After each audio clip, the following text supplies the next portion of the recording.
Someone getting paid to cry at a funeral? It's not a scene from a dark comedy. It's a real job. Professional mourners have existed for centuries, navigating the complex world of grief as a business transaction. They are a testament to the universality of loss and the lengths to which we go to honor the departed.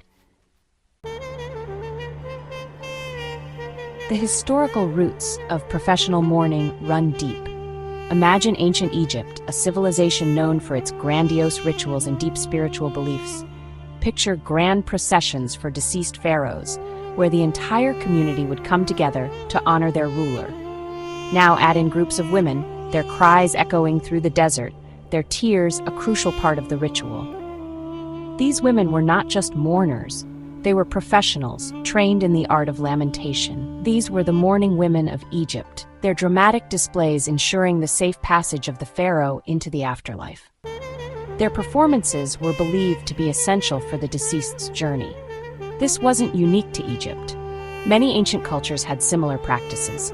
Across ancient civilizations from Rome to China, paid mourners played a vital role in funeral rites.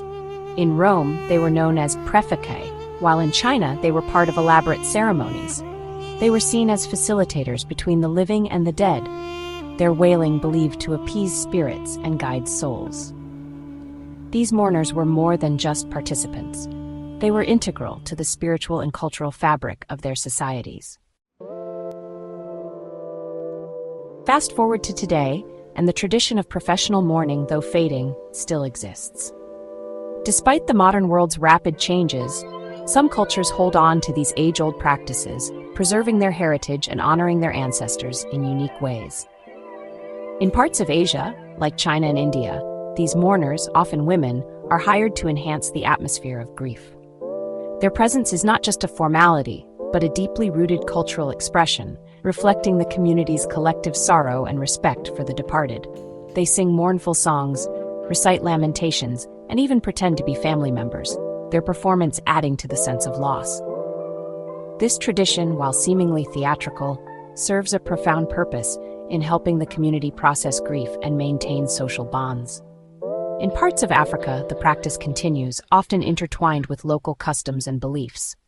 Here, professional mourners play a crucial role in the funeral rites, blending their performances with traditional songs, dances, and rituals that have been passed down through generations. The Middle East also sees remnants of this ancient practice, with women hired to weep and wail as a sign of respect for the deceased. These mourners are often seen as the voice of the community's grief, their cries echoing the collective sorrow and honoring the memory of the loved ones lost. Beyond the weeping, professional mourners are more than just actors of grief.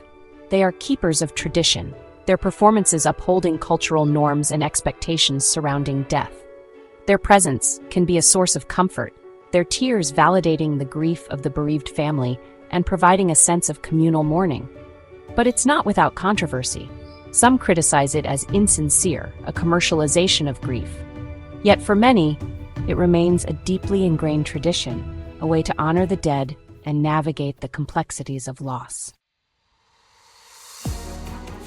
The business of mourning, like any service industry, operates on supply and demand. This might seem a bit cold or detached, but it's a reality that has existed for centuries. The way we handle grief and mourning is deeply intertwined with cultural practices and economic structures. Prices vary depending on the region, the duration of the performance, and the level of theatricality required. In some places, a simple, heartfelt ceremony might suffice, while in others, elaborate rituals and extended periods of mourning are expected, driving up the costs significantly. In some cultures, mourners are paid in goods or services rather than money. This barter system reflects the local economy and the value placed on communal support and participation in times of grief, highlighting the economic realities of grief and the lengths to which people will go to ensure a proper farewell for their loved ones. The rituals and ceremonies are not just about honoring the deceased, but also about fulfilling social and cultural obligations. The existence of professional mourners, even today, forces us to confront an uncomfortable truth, that the fear of being forgotten in death is universal. These professionals are hired to ensure that the deceased is remembered and mourned, providing a sense of closure and respect.